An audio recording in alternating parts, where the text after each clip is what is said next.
For the bereaved, the closure they are seeking may only come from forensic genetics. DNA is going to be the way to give these people answers.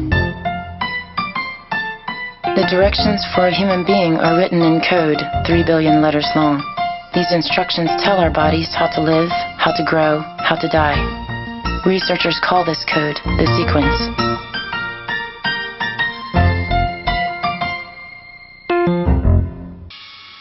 I'm Lucky Severson. Welcome to Secrets of the Sequence. September 11, devastation almost beyond imagining. A pair of 110-story skyscrapers reduced to 1 million tons of rubble, and lost in the wreckage, the remains of almost 3,000 people. At last count, just over 700, about a quarter of those who died in a terrorist attack, have been positively identified. For 130 of the victims, genetic testing, DNA evidence was the only way to identify the remains. It is a monumental task, but the New York City Medical Examiner's Office received help from genetic techniques and computer software developed half a world away.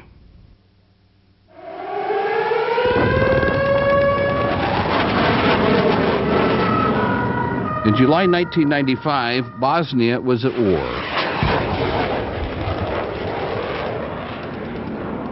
In the eastern part of the Balkan country, some of the worst atrocities of the war were about to take place. Shells began raining down on the town of Srebrenica.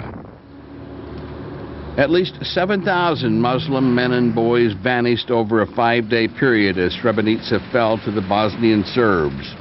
6 years later, about 3,500 bodies have been recovered from the area, but only a handful have been identified. Most are so badly decomposed that traditional identification techniques simply don't work. So Bosnians turn to forensic genetics for help, DNA analysis. Science won't bring back lost loved ones, but it might give some closure to their families. Most of the bodies would have been unidentifiable with traditional classical forensic science, so DNA is going to be the way to give these people answers.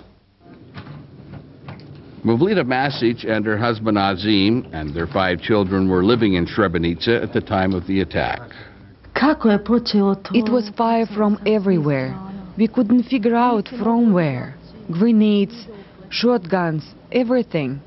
We just couldn't figure out from where, but from everywhere there was fire. I saw people wounded, I saw people dying, but you had no place to go.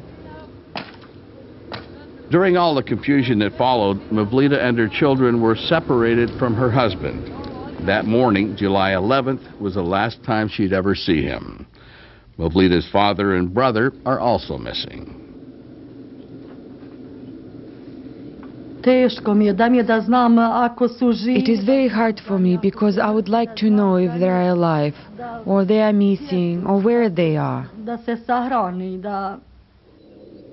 The first step is to recover the bodies, a difficult task since the victims were sometimes moved several times to stay one step ahead of the investigators. But local officials often receive tips of mass grave sites like this one.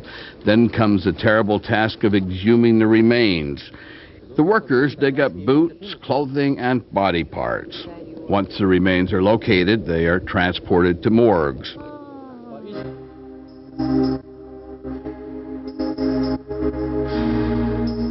About 4,400 body bags and paper sacks filled with personal belongings are stacked floor to ceiling in refrigerated rooms. This evidence is all the International Commission on Missing Persons has to work with. Although forensic technology has improved in recent years, it's still not much to go on. In the United States, most Western countries, you usually have other information that helps you, like dental records, something else that's very strong in the identification process. In this region out here, those records don't exist. So the ICMP is turning to survivors for help. They collect bone samples from victims and blood from survivors. Today, Mevlida and her children are giving blood samples, hoping one of the victims will match, hoping to find a husband and father. Workers take 4 dots of blood from each donor and place them on specially treated cards that help preserve the DNA. Officials believe they'll need an average of at least 2 blood donors to identify each missing person. The samples are tested for both nuclear and mitochondrial DNA. There are 2 places in a human cell where DNA can be found. One is the nucleus, where DNA is stored in chromosomes. Nuclear DNA is unique for each individual, with half inherited from the mother and half from the father. Researchers look at sites on the DNA where variations commonly occur to make positive identification. But also in the human cell are 10,000 small energy-producing units called mitochondria, and in each mitochondrion are circular rings of DNA. That DNA is inherited only from the mother. Mitochondrial DNA is much more plentiful than DNA from the nucleus, and it lasts longer, but it only determines the maternal lineage. If a family is missing more than one member, mitochondrial DNA can't tell one sibling from another. And another problem with the test. In Bosnia, there are families with no surviving female members. In Bosnia, we have situations where whole communities perished, much like Srebrenica, where we have numerous of maternal relatives perished together. Therefore, in such instances, mitochondrial DNA cannot be used as a conclusive type of data which will provide us with the identification, so we have to use also some other methods. That's when a third type of testing is used, testing for sex chromosomes. While women have 2 X chromosomes, men have an X and a Y chromosome. Just as mitochondrial DNA can trace a child back to its mother, a Y chromosome test can trace a son back to his father. Since most of the missing are men, this is a critical tool in the identification process. The reason why we do all 3 of these tests is because with combination of all 3 testing can give us much higher probabilities and much higher tools in identifying process. While blood samples from the survivors are being tested, bone samples from the victims are sent to a lab in Sarajevo. DNA can be obtained from any tissue, and many times bone is the only thing left. The bone is ground up and processed to get at the all-important DNA. Fluorescent molecules are attached to key regions of the DNA. Then it's run through a DNA sequencing machine. The machine creates DNA profiles, genetic portraits of people that can be compared. Though each individual looks similar, there are slight variations. And those small variations are picked up by the computer and generated into a DNA fingerprint. The fingerprints and profiles created from the blood and bone samples are then fed into a specially designed computer database. Scientists try to match up the victims' profiles with those of survivors. See any contamination or problems easier. The International Commission on Missing Persons estimates that 500,000 people in the Balkan region are missing a loved one. Like Mavlida and her children, they're all looking for answers.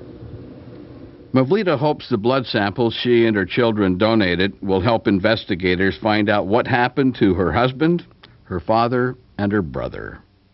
I would love that they're alive. Any one of them is just alive. If they're dead, that we find that we can identify any bone, anything, just that we know where they are. The Secrets of the Sequence teaching materials were developed at Virginia Commonwealth University with funding from the National Academy of Sciences and the Pfizer Foundation.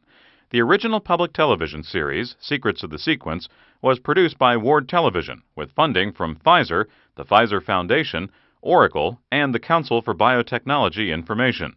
Special thanks to member institutions of the Series Advisory Board, consisting of Virginia Commonwealth University, Harvard University, University of Wisconsin, University of Michigan, University of California at San Francisco, and the MRC Laboratory of Molecular Biology, Cambridge, England.